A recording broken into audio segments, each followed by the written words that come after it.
Hello, Vladimir Mayer is with you again, and it is already August. A very important time for our grape bushes. I will now list the mistakes that novice wine growers make, and sometimes even experienced wine growers.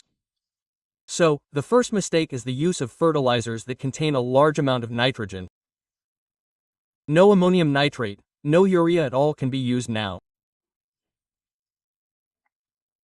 Also, you cannot use Master 2020 and other nitromorpho fertilizers, which contain more than 58% nitrogen. What causes this and what are the consequences? Our bush is preparing for winter.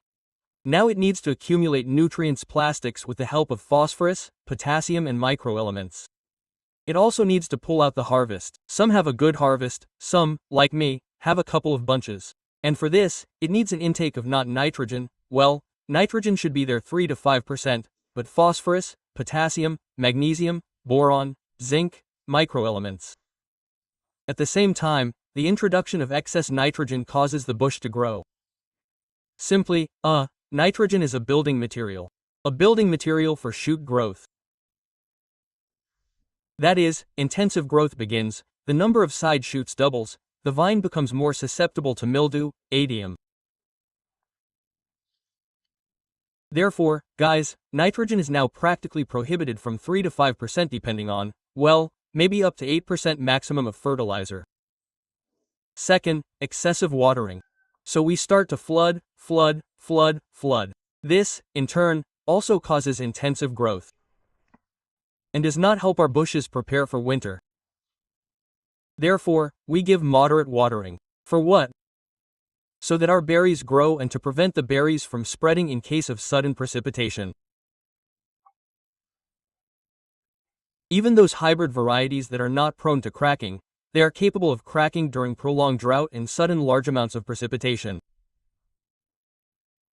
Therefore, this is the second mistake. The third mistake. Velodia, when are we going to do the chasing? Velodia, when are we going to do the chiseling? Guys, I don't do the chiseling. I've already filmed a video for you, and told you. It makes sense to do the chiseling only if you clearly understand when to do it. That's one. Secondly, you understand the essence of this operation, not pinching off shoots, but chiseling. Chiseling is done in our region of Ukraine, the city of Krivoy Rog, Dnipropetrovsk region. Somewhere from August 10th, when the crown is leveled.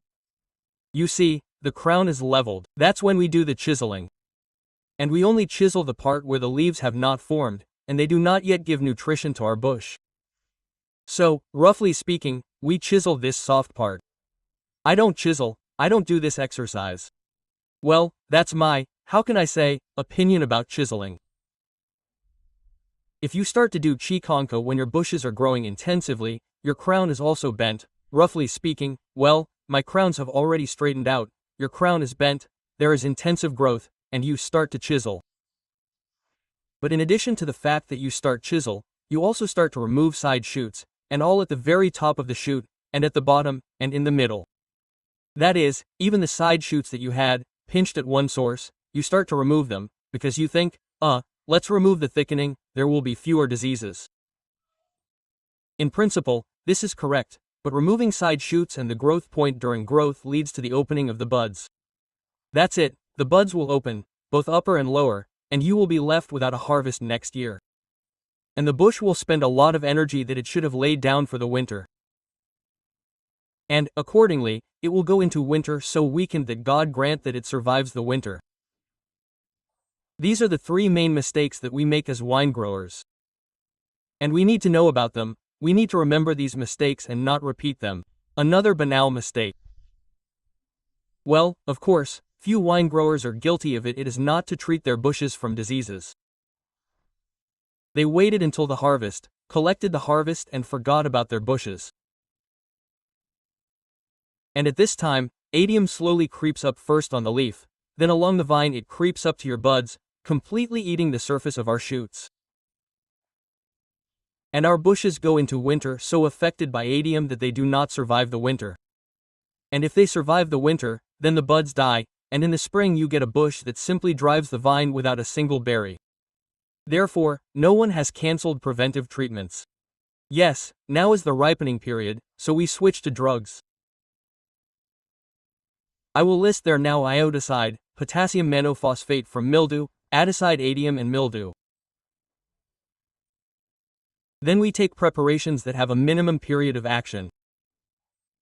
Horace, if anyone has 14 days, they can use Reviana from adium. We also use, seroactive from adium. That is, we take preparations with a minimum waiting period, which now at the moment support our bushes and do not allow them, that is, diseases to develop and destroy our vines, which we have been growing, feeding, caring for the whole season. And then at the end of the season we wave our hand at it and say, let it grow. No, guys, you don't need to do this. And after harvesting, if possible, then, of course, we would generally treat with such heavyweights, everyone knows them. Redimel Gold plus Falcon or Redimel Gold R plus the same topaz. Treat thoroughly and give the bushes a chance to remove this accumulated infection that we had during the period of harvest ripening, when we could not work with serious preparations. That's all. I hope this topic was useful to everyone. Put your thumb up, subscribe to our Telegram channel, where we write articles, make links, YouTube notifications are bad, and the Telegram channel will notify you every time we release a new video on the channel. Until next time, everyone, bye.